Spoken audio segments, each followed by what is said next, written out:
Iran के विदेश मंत्री अब्बास अराक्ची साहब आधी रात को इस्लामाबाद पहुंच गए।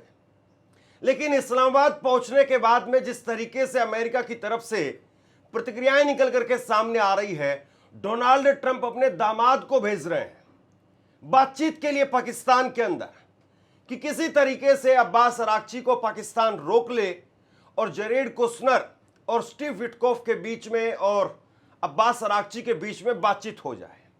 लेकिन ईरान ने साफ कह दिया है कि स्ट्रेट ऑफ हुर्मुज जब तक नहीं खुलेगा तब तक हम आमने सामने बैठ करके कोई बातचीत नहीं करेंगे। और ये किसी और का कहना नहीं है, ये कहा जा रहा है कि मुस्तफा खामेनी उनकी तरफ से कहा गया है और किसी भी सूरत में अब्बास अराक्ची वो जरेड कुशनर और स्टीव विटकोफ से मिलेंगे ही नहीं।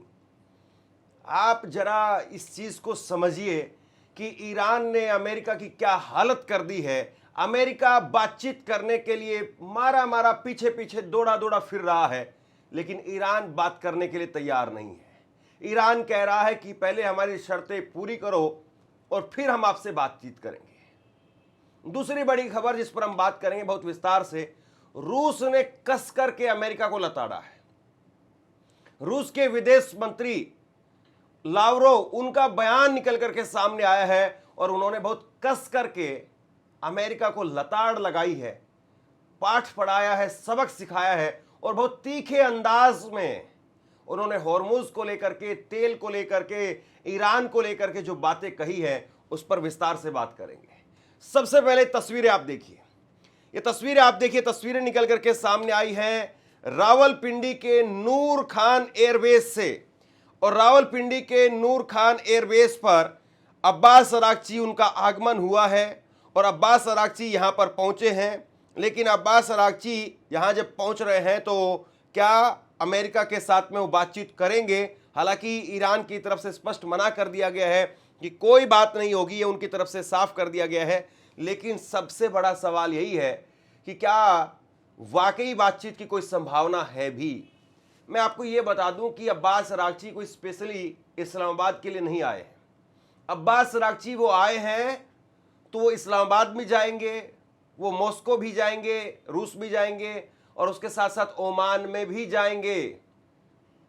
तो यानी उनकी 3 देशों की ये यात्रा है और उन्होंने अपनी यात्रा से निकलने से पहले ही जो है वो पोस्ट करके इस बात की जानकारी भी दे दी थी कि हम अलग अलग अपने मित्रों के साथ में, अपने अलग अलग साझेदारों के साथ में संबंध अच्छा करने के लिए जा रहे हैं।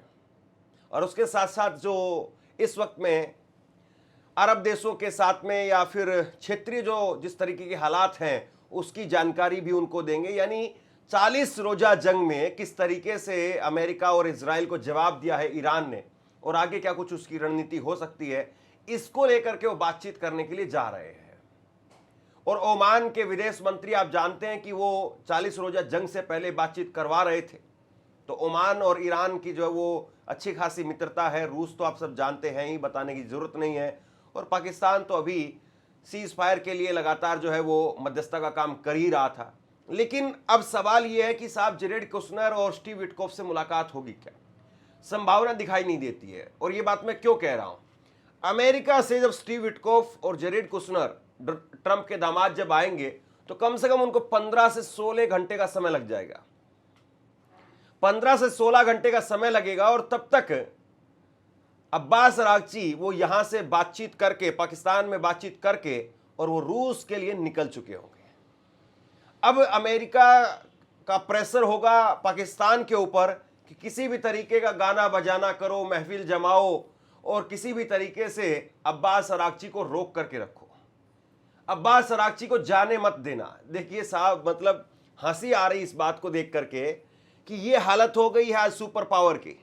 अपने दामाद को वहां से भगा रहा है ट्रंप कि जाओ और किसी तरीके से बात करो और मना लो, लेकिन वो मानने के लिए तैयार नहीं है, वो आमना सामना करने के लिए तैयार नहीं है।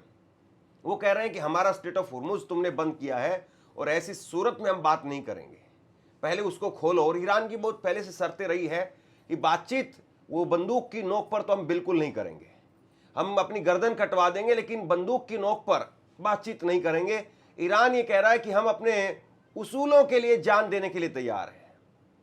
लेकिन हम किसी प्रकार से ये मैसेज नहीं देंगे अपनी आवाम को, अपनी सभ्यता को, कि हमने अमेरिका के सामने घुटने टेक दिए। अब होगा क्या ये तो वक्त बताएगा, लेकिन इस वक्त में जो खबरें आ रही हैं वो मैं आपको बता रहा हूं। अमेरिकी उपराष्ट्रपति जेडी वेंस इस बार पाकिस्तान नहीं गए हैं, उन्हें स्टैंड बाई पर रखा गया है, जरूरत पड़ने पर वो इस्लामाबाद जा सकते हैं। दूसरी तरफ संसद स्पीकर मोहम्मद बागेर गालिबफ भी इस बातचीत में शामिल नहीं होंगे। वो 11-12 अप्रैल को अमेरिका ईरान की पहली बातचीत में डेलीगेशन के प्रमुख थे। व्हाइट हाउस ने कहा है कि अमेरिकी डेलीगेशन पाकिस्तान में ईरान के साथ सीधे शांति वार्ता करेगा, ये व्हाइट हाउस का कहना है। लेकिन ईरान की तरफ से अलग बयान आया है। विदेश मंत्रालय के प्रवक्ता इस्माइल बगई ने कहा है कि ऐसी कोई बैठक तय नहीं की गई है। उन्होंने सोशल मीडिया पर लिखा कि ईरान अपनी बात सीधे अमेरिका से नहीं बल्कि पाकिस्तान के अधिकारियों के जरिए पहुंचाएगा। यानी एक तरफ अमेरिका बातचीत कर रहा है और दूसरी तरफ ईरान साफ इनकार कर रहा है। तो ये यहां पर मैसेज है, ये यहां पर अभी तक की जो है बहुत बड़ी अपडेट है। और आप यूं मान करके चलिए कि जिस तरीके से ये जो जानकारी निकल करके सामने आ रही है, ईरान के हवाले से कहा जा रहा है, ईरान ने बहुत साफ कर दिया है कि साहब हम आपके साथ में नहीं बैठेंगे। और मैं आपको कह रहा हूं कि बहुत हद तक संभव है कि वो पहले ही निकल जाएंगे। ईरान के विदेश मंत्री इस्लामाबाद में ट्रंप शासन के साथ में कोई बातचीत नहीं करेंगे, केवल युद्ध के अंत को लेकर के ईरान के विचार और दृष्टिकोण पाकिस्तानी पक्ष के समक्ष बताएंगे।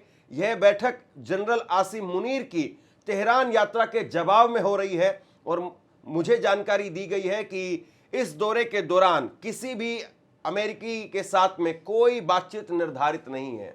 ये जो है वो जानकारी इस वक्त में ईरान से निकल करके सामने आ रही है कि आसिम मुनीर गए थे, 3 दिनों की यात्रा पर गए थे, इसीलिए एक जो है वो यात्रा यहां पर हो रही है और ईरान अपने दोस्तों के साथ में, अपने साझेदारों के साथ में अपने रिश्ते और मजबूत करना चाहता है, इसीलिए हो रहा है। आपको याद होगा ऑपरेशन सिंदूर के बाद में हमारे सांसद, हमारे डेलीगेशन, अलग अलग डेलीगेशन, 17 डेलीगेशन बने थे और वो दुनिया भर में गए थे। दुनिया भर में जाकर के उन्होंने बताया था कि साहब किस तरीके से क्या कुछ हमने किया है। ये एक तरीके से आप यूं कहिए कि परंपरा रही है कि अपने दोस्तों को, अपने मित्रों को जाकर के बताना कि देखो भैया वो कितने बुरे आदमी हैं, इस तरीके से युद्ध हुआ था और ऐसे ऐसे करके हमने उनको मारा है, ऐसे ऐसे करके वो भाग गए हैं। ये दुनिया को बताने के लिए एक तरीके से किया जाता है।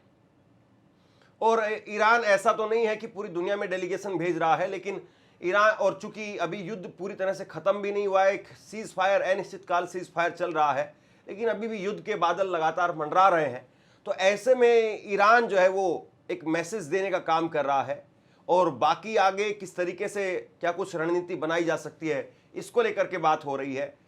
ये कुल मिलाकर के अगर आखिरी लाइन में इसके मुद्दे पर कहूं तो ये सामने आ रहा है कि ईरान यहां पर पाकिस्तान को ये कह करके जा सकता है कि हम पर्टिकुलर इन पॉइंट्स को लेकर के हम बिल्कुल नीचे नहीं जाएंगे, यानी अगर युद्ध खत्म होगा तो इन शर्तों पर खत्म होगा और ये कह करके वहां से निकल जाएंगे। अब देखिए रूस क्या कह रहा है। रूस के विदेश मंत्री का बयान सामने आया है और उन्होंने कहा है तेल के लिए दुनिया में दखल देता है अमेरिका। रूस के विदेश मंत्री सरगेई लावरोव ने कहा है कि अमेरिका ने साफ कर दिया है कि वह ईरान और वेनेजुएला जैसे देशों में जो सैन्य कार्रवाई करता है उसका मकसद तेल है। लावरोव ने शुक्रवार को रूस के सरकारी टीवी को दिए इंटरव्यू में कहा कि अमेरिका यह मानता है कि उसे कोई भी देश नियम नहीं बता सकता है, वह सिर्फ अपने फायदे के लिए सोचता है। उन्होंने कहा कि अमेरिका अपने फायदे को बचाने के लिए किसी भी हद तक जा सकता है, जैसे तख्ता पलट करना, नेताओं का अपहरण करना या उनकी हत्या तक कर देना, खास करके उन देशों में जहां जरूरी प्राकृतिक संसाधन है। लावरोव ने कहा कि वेनेजुएला और ईरान के मामले में अमेरिका यह बात छिपाता भी नहीं है कि असली मुद्दा तेल है। उनका कहना है कि अमेरिका दुनिया के ऊर्जा बाजार पर, एनर्जी सेक्टर पर कब्जा करना चाहता है। लावरोव ने यह भी कहा कि इस तरह की सोच का मतलब है कि अब अंतर्राष्ट्रीय कानून की कोई अहमियत नहीं बची है। अब फैसले इस आधार पर होते हैं कि जिसके पास में ताकत है वही सही है। कुल मिलाकर के रूस अमेरिका को उसका घिनौना चेहरा आईने में दिखा रहा है।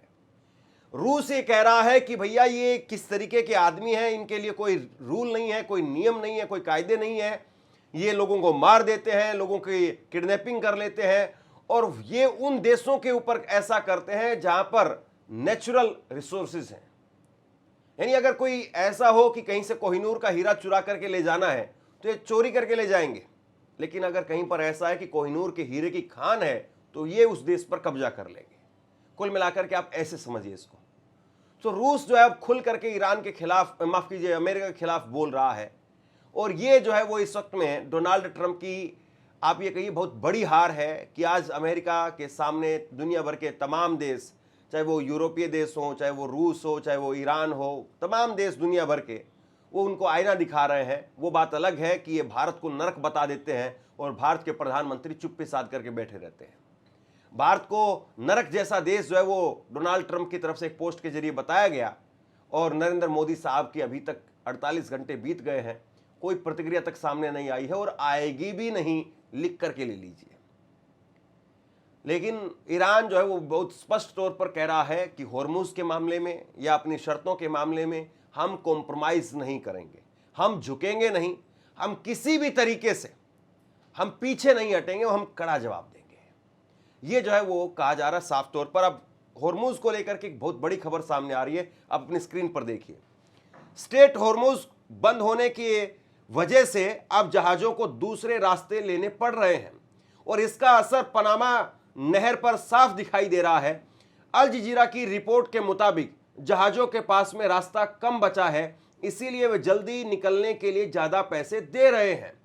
हाल के हफ्तों में कई कंपनियों ने पनामा नहर में $40 लाख 36 करोड़ रुपए से ज्यादा तक खर्च कर दिए। आमतौर पर इस नहर से गुजरने के लिए एक तय फीस लगती है, लेकिन अगर किसी कंपनी के पास में पहले से बुकिंग नहीं होती है तो उसे अपनी बारी जल्दी लाने के लिए नीलामी में ज्यादा पैसा देना पड़ता है। क्योंकि अब होर्मुज बंद है, बहुत सारे जहाज पनामा नहर की तरफ जा रहे हैं, इससे नीलामी वाले स्लॉट की मांग बहुत बढ़ गई है और कीमत अभी तेजी से ऊपर जा रही है। इसका मतलब आप समझ रहे हैं, इसका मतलब यह है कि जो ईरान को ये बता रहे थे कि भैया आप टोल नहीं ले सकते हैं, आप ये नहीं कर सकते हैं, आप वो नहीं कर सकते हैं, उनको स्वेज नहर देखनी चाहिए। यहां बेसिक ये अंतर है कि स्वेज नहर को जो है बनाया गया था और होर्मुज जो है वो एक नेचुरल, एक तरीके से आप यूं कहिए कि एक प्राकृतिक समुद्र है, समुद्री रास्ता है। यहां एक ये अंतर जरूर है, लेकिन ईरान ये कह रहा है कि भैया ये हमारे समुद्री क्षेत्र के अंदर है, हमारे अधिकार क्षेत्र के अंदर है, और ऐसे में अगर हम पर हमला होता है तो जाहिर सी बात है हम इसके जरिए अगर रणनीतिक तौर पर दबाव बना सकते हैं तो हम बनाएंगे। स्वेज नहर में जाने वालों को यह कह दिया गया है कि जिसको जल्दी जाना है वो नीलामी लगाए। पहले तो ये होता था कि टोल देना है और टोल देकर के आप चले जाइए, लेकिन अब कुल मिलाकर के ये हो रहा है कि इन्होंने एक स्पेशल रास्ता, एक तरीके से आप यूं समझिए कि जैसे टोल टैक्स पर आप जाते हैं 10-15 रास्ते वहां पर होते हैं, लेकिन एक स्पेशल वीवीआईपी रास्ता जो है खोल दिया गया है। यानी स्पेशल एक तरीके से ट्रीटमेंट दिया जा रहा है कि भैया ज्यादा टोल दो और तुम पहले निकल जाओ। यहां जहां पर 50 रुपए का लगता है वो 150 रुपए दे सकता है तो दे दो और निकल जाओ। और वहां पर बोली लग रही है बाकायदा कि कौन पहले जाएगा। अब आदमी देख रहा है कि भैया इस जाम में, जैसे गुरुग्राम का एक टोल टैक्स लगता है या और कई ऐसे टोल टैक्स है जहां पर बहुत लंबा जाम लगता है, कि भैया इस जाम में आधा किलोमीटर, आधा घंटे तक फंसे रहना और यहां पर 150 रुपए देकर के निकलना, चलिए निकलते हैं। तो इस वक्त में पूरी दुनिया जो है वो अपना अपना फायदा देख रही है, मुनाफा देख रही है, और नैतिकता की जो दुहाई देते हैं उनको जरूर देखना चाहिए कि किस तरीके से जो है वो सलूक इस वक्त में हो रहा है। तो बहरहाल कुछ बातें बिल्कुल साफ हैं कि अब्बास अरागची वो पहुंच गए हैं। ईरान वो अपनी तरफ से साफ करके गया है कि हम किसी भी प्रकार से इनके झांसे में नहीं आएंगे, साफ कर दिया उसने पहले ही। लेकिन सवाल ये है कि जिस तरीके से ईरान ने इस युद्ध में अमेरिका के सामने या इजराइल के सामने एक जो तटस्थ भूमिका दिखाई है, क्या वो यहाँ पर भी होगी या आखिरी दौर में कुल मिलाकर के कुछ इस तरीके से होगा कि पाकिस्तान अब्बास अरागची को रोकने में कामयाब हो जाए और एक बातचीत हो जाए, भले ही उसमें आमने सामने ना रहें, लेकिन कम से कम दो अलग अलग कमरों के जरिए ही सही एक बातचीत हो जाए। या फिर ईरान एक कड़ा संदेश देने में यहां पर कामयाब रहेगा और जरेड कुशनर वो पाकिस्तान की धरती पर कदम रखें, उससे पहले पाकिस्तान की धरती को छोड़ करके ईरान निकल चुका होगा। इंतजार इस बात का है। शेयर कीजिए इस खबर को और जैसे ही कोई बड़ी अपडेट निकल करके सामने आएगी आप तक पहुंचाने का काम करूंगा। इस वीडियो को लाइक कीजिए, चैनल को सब्सक्राइब जरूर कीजिए और अगर आपको मेरा काम पसंद आता है तो नीचे थैंक्स बटन का प्रयोग करके आर्थिक तौर पर भी मुझे सहायता जरूर करिए। शुक्रिया, थैंक यू। आपसे कुछ कहना चाहता हूं। आज के वक्त में पत्रकारिता करना कितना मुश्किल काम है, लेकिन अगर ऐसे में भी कोई आपकी खबर दिखा रहा है, कोई आपके मुद्दे पर बात कर रहा है, तो आपको भी उसका साथ देना चाहिए। अगर आपको लगता है कि मेरी पत्रकारिता सही है, मैं आपके लिए आपकी खबर वो दिखा रहा हूं, तो ऐसे में आप मेरा सहयोग कीजिए। आप इस वीडियो को जब लाइक करेंगे तो लाइक के साथ में ही एक थैंक्स का बटन आपको दिखाई देगा। उस थैंक्स के बटन पर आप क्लिक कीजिए और जो भी सहयोग राशि